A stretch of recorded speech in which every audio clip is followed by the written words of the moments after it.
My fiancée told me she was going on a business trip. I saw her on TikTok, grinding on some guy at a downtown club. The caption read, "Living in the moment. Young, wild, and free." I liked the post and left a comment. "Enjoy your freedom." I had just gotten off a call with our wedding planner, finalizing the floral arrangements. I exhaled, sinking into the couch and mindlessly scrolling through my phone.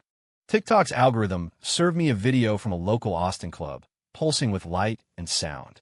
The clip showed a woman in a black, high-slit cocktail dress, barefoot on the stage, locked in a sweaty, suggestive dance with a man. Her moves were provocative. The crowd was roaring its approval. My face went cold. The woman was my fiancée, Jessica. The guy she was dancing with was Leo, her childhood best friend. Jess had told me she was leaving for a work conference in Dallas yesterday. I'd driven her to the airport myself. And now, here she was, the star of a viral video in a club right here in town. Living in the moment. Young, wild, and free. Freedom? If she wanted freedom, fine. I'd give it to her. I liked the video and commented, "Enjoy your freedom. You've earned it." My next call was to the wedding planner. "Cancel everything." Then I called the venue. They could keep the deposit. Someone else could have the wedding. Lying in bed, my mind was a tilt-a-whirl. Not long after we met, Jess had introduced me to her friends, making a special point of Leo. "This is Leo.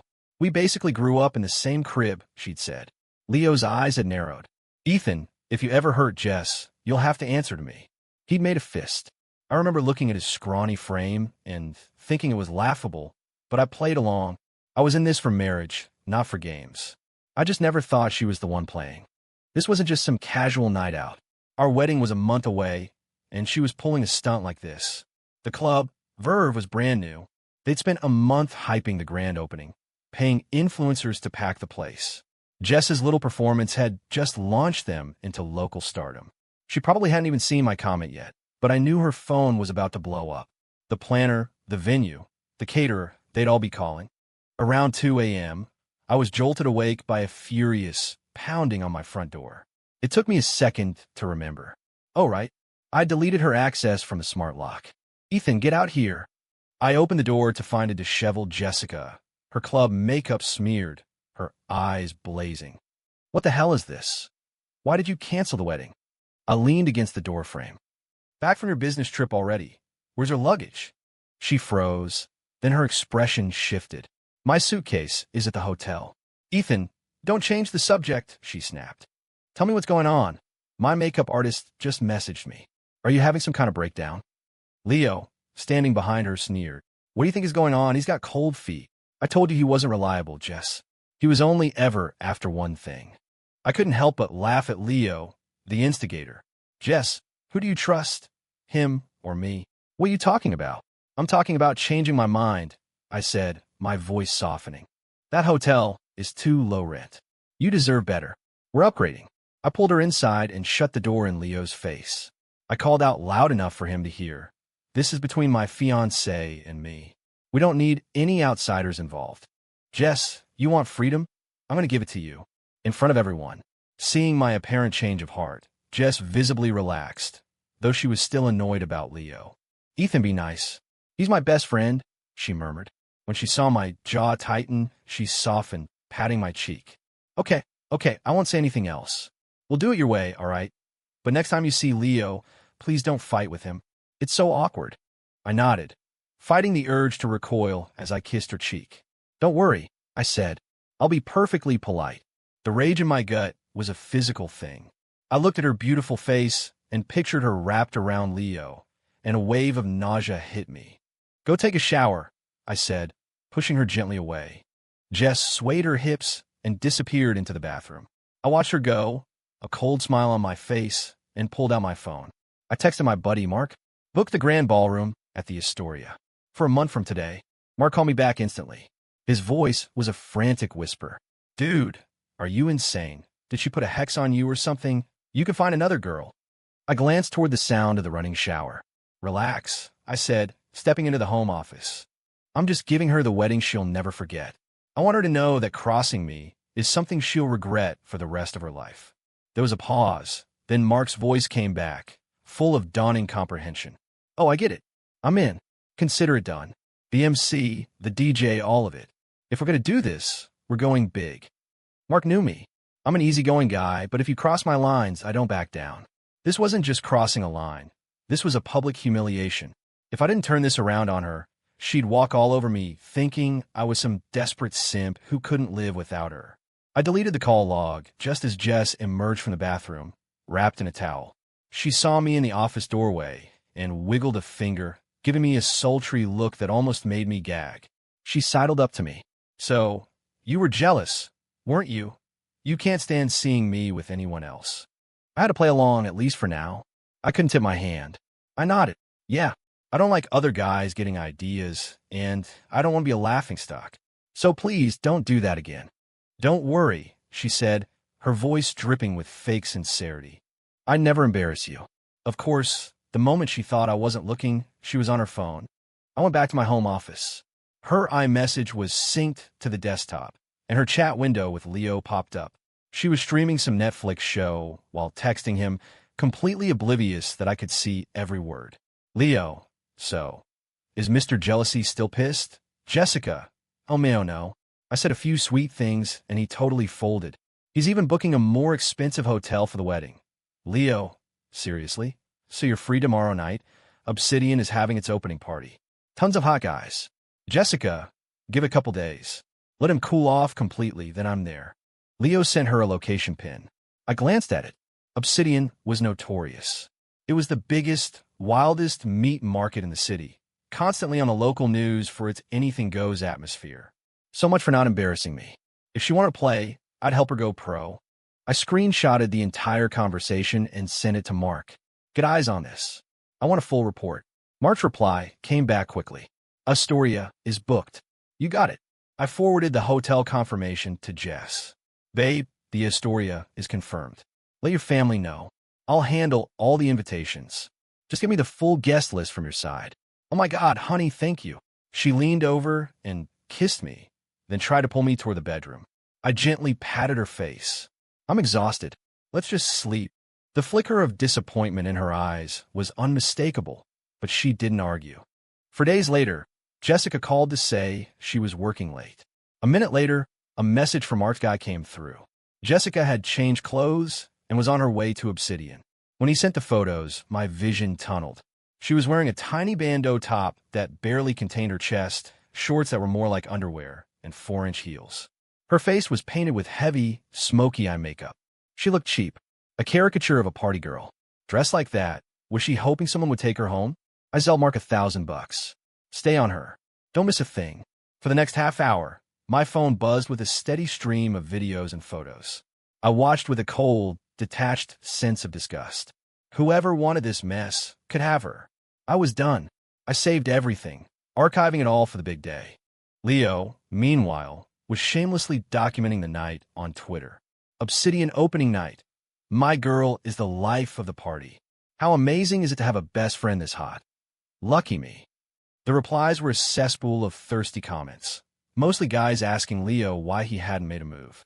Leo's response: "Who says I haven't? We go way back."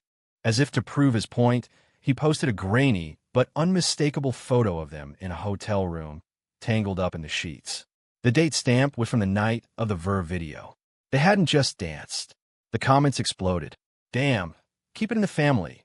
I laughed bitterly and, using a burner account, replied, "Isn't she getting married? Does the fiancé know?" Leo, high on his own arrogance, replied directly, "He's a simp. Even if he knew, he wouldn't do a thing." The thread filled with guys asking Leo for his secret. He actually started giving them tips. I stopped reading and screenshotted everything. Jessica stumbled home around 1 a.m. She'd changed, but the smell of smoke and stale booze clung to her. I pretended to be asleep. The mattress dipped as she climbed into bed. A soft, slender hand draped over my shoulder. The touch made my skin crawl. I rolled over, casually brushing her arm away. She paused, then, assuming I was still asleep, she got up and left the room. My entire apartment was wired with discreet security cameras. I popped in my AirPods, pulled up the feed on my phone, and watched as she went into the home office and called Leo. "Tonight was insane," she whispered, "but none of those guys you introduced me to were as good as you." The conversation that followed was so graphic, I felt sick. I recorded every word. After she finally passed out, I picked up her phone. The passcode, ironically, was our anniversary. Years of genuine emotion now felt like a parody. I felt nothing as I navigated to her texts and photo albums, methodically exporting her chat logs with Leo and all the incriminating photos. I was no longer a heartbroken fiancé. I was a machine collecting evidence. I put the phone back and waited. A month passed in a blur of fake smiles and hollow plans. On the morning of the wedding, Jessica was already texting me, buzzing with excitement, telling me to hurry up. I gave her some placating response while I coordinated with Mark. None of my family or friends were there. I called every single one of them weeks ago to tell them the wedding was off.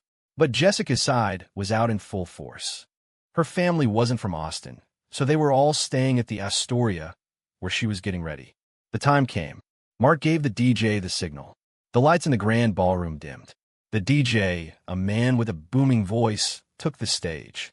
Ladies and gentlemen, today is a momentous day for our beautiful bride, Jessica, and to celebrate this special occasion, we've put together a little video tribute to her vibrant spirit. The music swelled, and then the ballroom's sound system erupted. But it wasn't music. It was the raw, unfiltered audio from Jessica's phone call with Leo, every graphic detail echoing off the crystal chandeliers. Jessica, standing in the wings in her white dress, turned ghost white. She screamed, "Turn it off! Turn it OFF! Nobody look!" Leo, red-faced and furious, lunged for the sound booth, but two of Mark's biggest friends stepped in his way, physically blocking him. That was my cue. I walked onto the stage, microphone in hand. "Jessica," I said, my voice calm and clear. "Do you like your surprise?" With a snap of my fingers, Mark and his crew began circulating through the tables, handing every guest a neatly printed packet containing screenshots of every text message. Seeing their private, filthy conversations laid out in black and white, the guests gasped. Jessica was in a full-blown panic, running into the ballroom. "Don't look, it's all fake, it's fake." She charged at me. "Ethan, why would you do this? Why would you ruin me?" I'd never seen her so desperate. I just smiled. When she lunged, trying to slap me, I caught her wrist and shoved her, sending her stumbling to the floor in her wedding dress. "You dare say any of this is fake?" I pulled out my phone, connected it to the projector, and played the security footage from my home office. There was Jessica, loud and clear, recounting her exploits with Leo in vivid detail. She collapsed into sobs. "Please stop," she begged. "Turn it off, please, just turn it off." I killed the video. The room was filled with a stunned, buzzing silence, broken only by her weeping. I can't believe Lee's daughter is like that. She seemed so sweet. To be acting like that right before her wedding. If I were the groom, I'd leave her too. What disgrace. Thank God he found out. Otherwise, he'd be the biggest fool in town. The whispers were venomous. These were her family and friends, and their judgment was suffocating her. She curled into a ball on the floor. Her father, his face purple with rage, strode over and slapped her hard across the face. "You tramp! You disgraced us! You still have the nerve to cry. How did we raise such a shameless daughter?" Jessica crumpled to the ground, looking up at me with pure hatred in her eyes. "Are you happy now, Ethan? Now that you've destroyed me?" I raised an eyebrow. "Immensely." I lifted the microphone again. "Since you two are so deeply in love," I announced to the room, "consider this venue my wedding gift to you. It's all paid for." I looked at her parents. "Mr. and Mrs. Miller, I'm sorry. I'm not worthy of a woman like this. You can have her back." Then my eyes found Jessica's. "I'll expect a full refund of the $50,000 I gave you, plus reimbursement for all other expenses. If I don't see it, we'll settle this in court." I turned to leave. Jessica scrambled to her feet. "Ethan, I'm sorry. Please don't do this to me." Leo rushed to her side, pulling her away from me. "I told you he was no good, Jess. He doesn't want you. Fine. I'll marry you." That was the last straw for Jessica's mother. She flew at Leo, nails first. "You think you're good enough for her? Your family has nothing.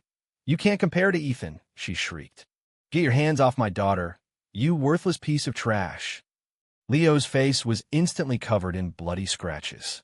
His parents, who were also guests, rushed forward, and the scene devolved into an all-out brawl. This was Jessica's party, filled with her people. Even though she was in the wrong, blood is thicker than water. When Leo's parents jumped in, Jessica's relatives swarmed them. Within seconds, Leo and his parents were being pummeled on the ballroom floor. I slipped out the door, glancing back at Jessica one last time. A bitch and a bastard, I muttered with a cold smile. They deserve each other. Her eyes, full of venom, met mine. She tried to come after me, but Leo's mother grabbed her by the hair. You whore! You ruined my son. Our family would never want trash like you. The chaos was absolute. I shrugged and walked out of the hotel.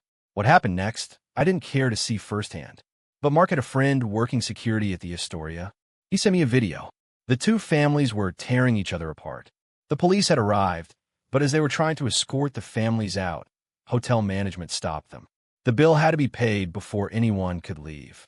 I had booked everything under Jessica's name. The ballroom, the catering, $300 a plate for over 200 guests, plus an open bar. If they wanted to leave, they had to pay up. Jessica's parents, already humiliated beyond belief, refused to pay a dime. Their daughter had become a public spectacle, and they were in no mood to finance her shame. My phone started ringing with calls from Jessica, but I'd already blocked her number. Mark's friend told me that in the end, a weeping Jessica had to put the entire bill on her credit card. What happened at the police station, I don't know. But the image of that ballroom brawl was deeply satisfying. An hour later, a call came from an unknown number. It was Jessica. Ethan, you're a monster. You'll get what's coming to you. I hung up. What's coming to me? I didn't cheat. I didn't lie. I just gave them a taste of the fame they seemed to crave. I spent the rest of the day purging my apartment of her existence. Anything she had used or touched, I threw in a dumpster. Then I showered 3 times. I was afraid of the filth. Feeling refreshed, I was scrolling through Twitter when I saw a new post from Leo. My best friend got dumped at her own wedding by a real piece of work. My heart breaks for her. You have no idea how much pain he caused. I laughed out loud, screenshotted his tweet, and quote-tweeted it with a link to the wedding video. If she's in so much pain, you should comfort her.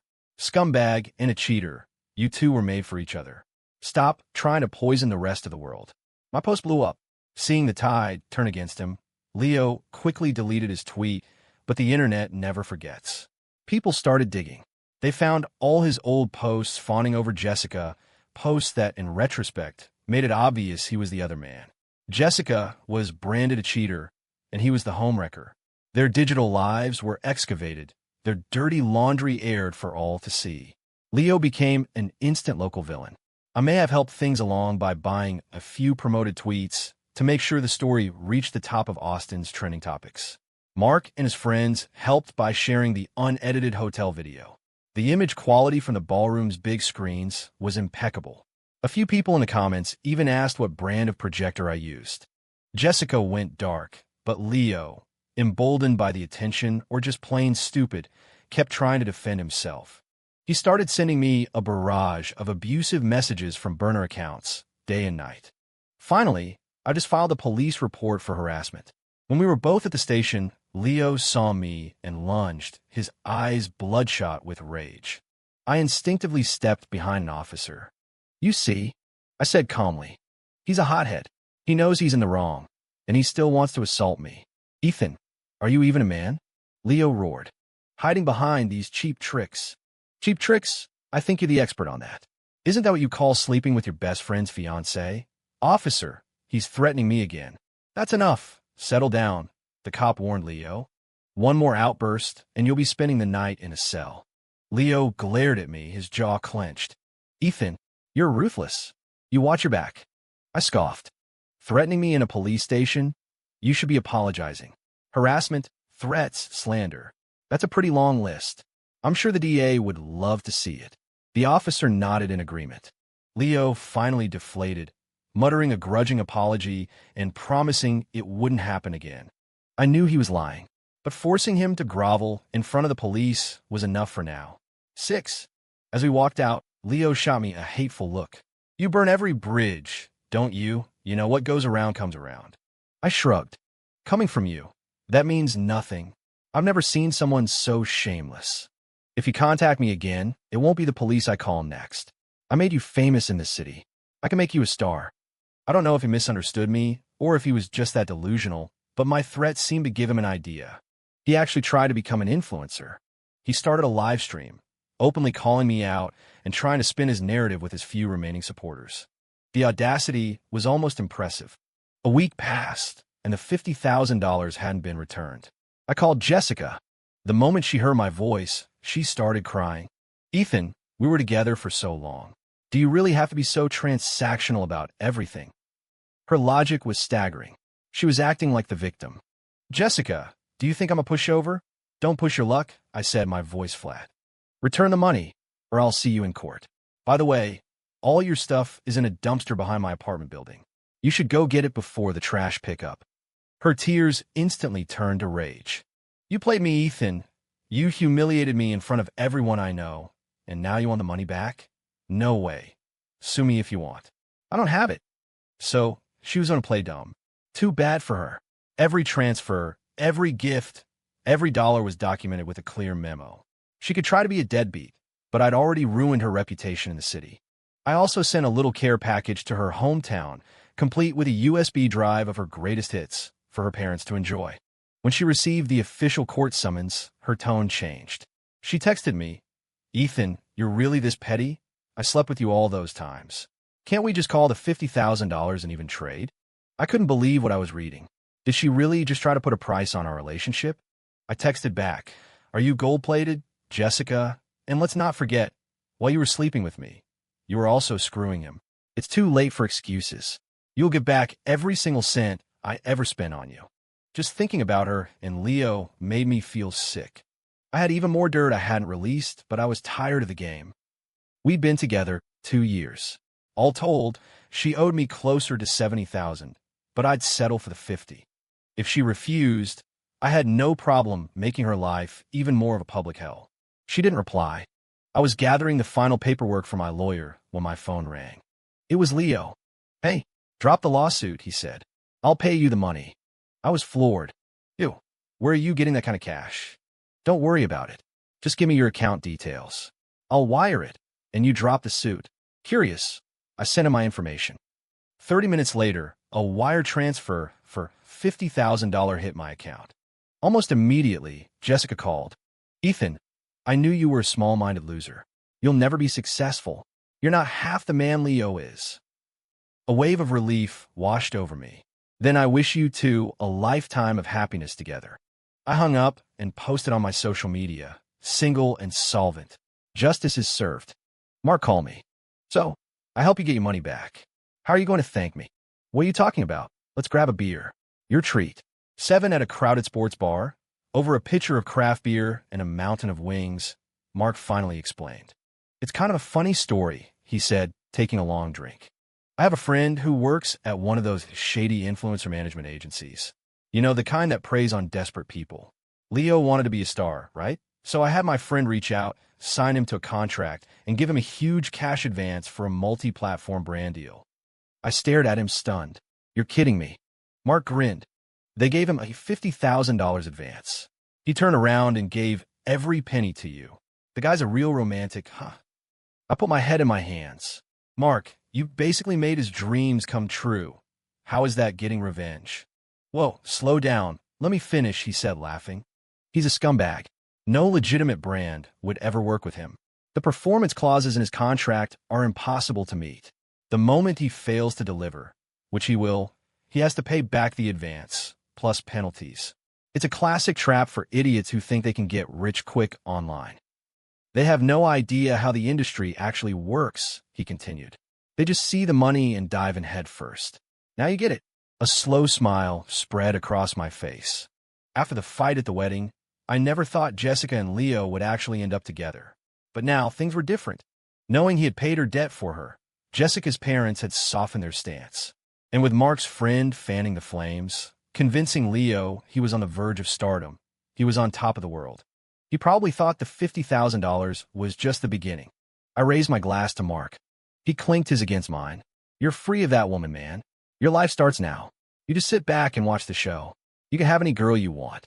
We drank until we were both seeing double. A couple of days later, I got a text from Jessica.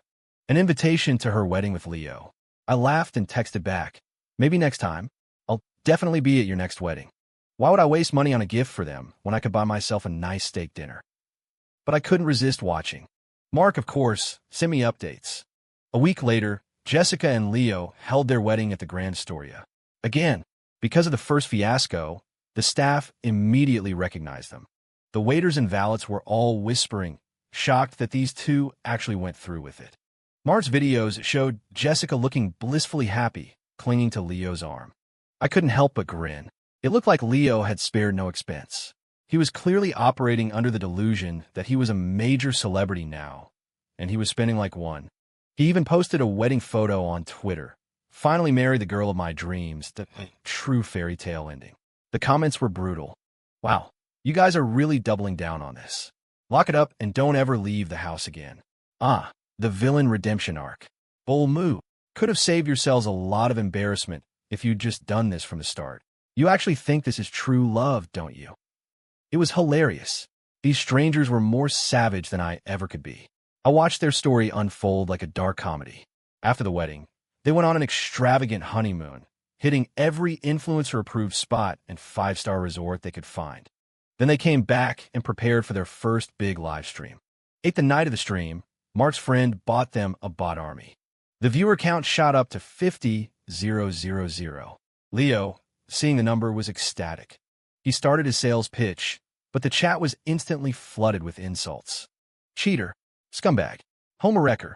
He didn't sell a single product. Overwhelmed by the hate, Leo completely lost it and started screaming at the chat. I watched, laughing, and decided to buy one item, the cheapest thing they had. A banner popped up. Thanks for the order. I posted in the chat. Just wanted to make sure you sold at least one thing. Didn't want it to be too embarrassing. Leo saw it, and his face turned purple. My phone buzzed with a message from him. Ethan, was this you? Are you behind this? I ignored it. He addressed me directly on the stream. Ethan, what's your problem? Are you here to laugh at me? I spammed the chat. Yes. Yes, I am. I have to say, you're very dedicated to your new career. Don't worry, you'll be unemployed soon. The real users in the chat immediately picked it up. Yep, unemployed soon. Yep, unemployed soon. Yep, unemployed soon.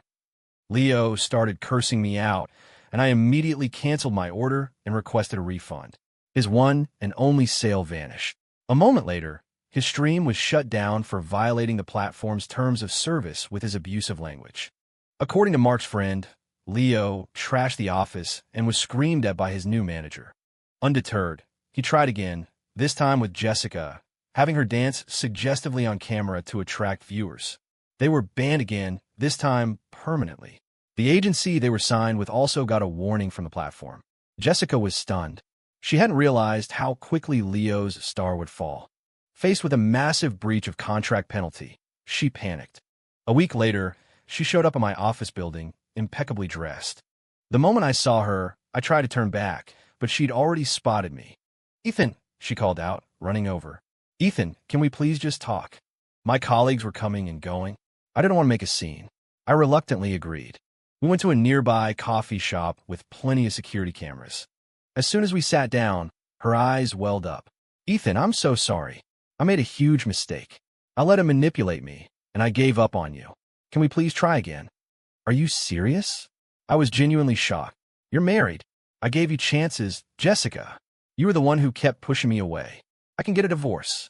I'll do it right now, she pleaded. I sighed. It's too late.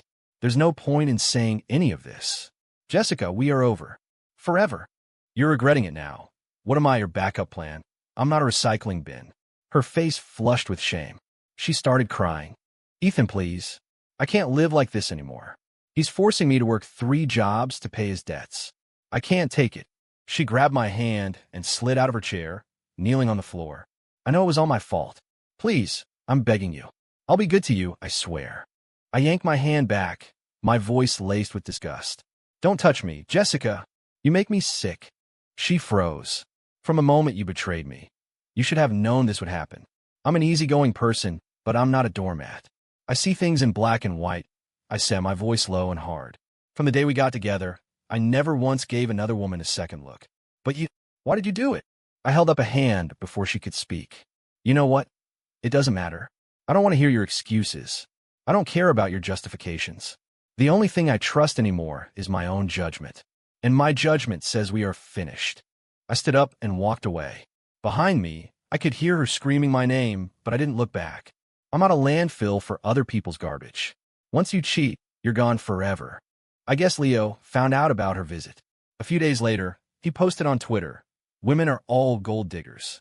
The second they think I'm broke, she wants to leave. Not a chance. I worked too damn hard to get you. You think you could just throw me away now, in your dreams?" The rage in that post was palpable. I made a mental note to be more careful. Jessica started calling me from different numbers, begging for forgiveness. She started showing up at my apartment, leaving flowers and notes at my door. I never answered. Finally, I moved and changed my number. But somehow, she found my new address. The day I found another bouquet on my doorstep, I'd had enough. I called Leo. "Come get your wife. She's trespassing." He arrived in a fury. We saw Jessica waiting outside my building. He exploded. "You bitch, you're still in love with him, aren't you? If you loved him so much, why did you string me along?" He raised his hand and slapped her across the face. Jessica, finally broken, snapped. "Yes, I do love him. I want to be with him. It's your fault I'm in this mess. You're useless. If you hadn't seduced me, I'd be married and happy right now."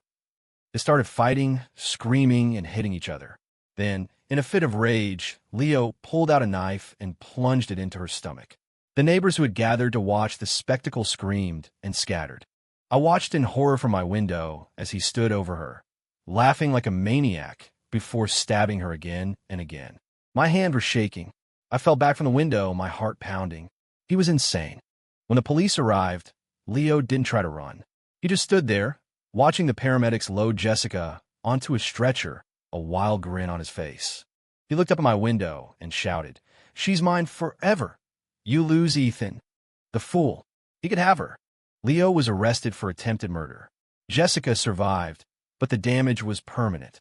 She would have to use a colostomy bag for the rest of her life. Her family, learning that Leo was broke and facing a long prison sentence, tried to sue me for emotional distress or anything they could think of. Coincidentally, a long-term overseas assignment opened up at my company. I took it without a second thought.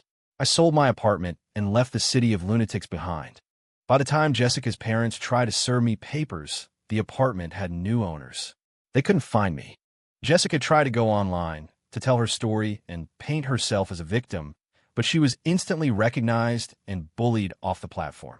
Mark told me she even tried streaming on another site, but she was reported and banned almost immediately. Her company fired her.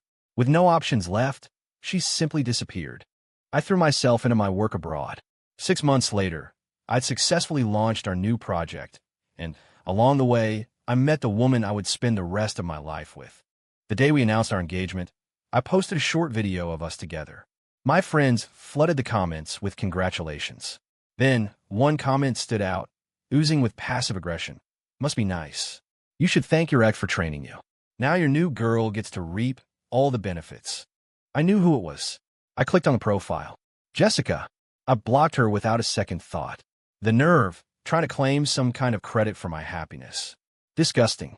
My fiancé and I had only known each other for 6 months, but we connected on every level.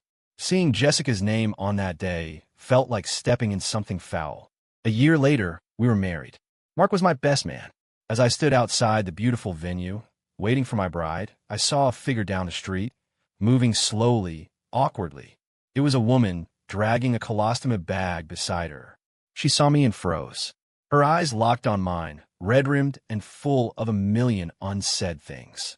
My wife-to-be came up behind me and slipped her arm through mine. "What are you looking at?" she asked, smiling. I leaned over and kissed her cheek. "Nothing, just some panhandler."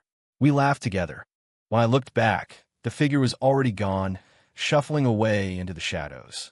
My future was clean. There would be no more garbage. You want freedom? I'll give it to you. But you can't have freedom and loyalty at the same time. Greed has its price.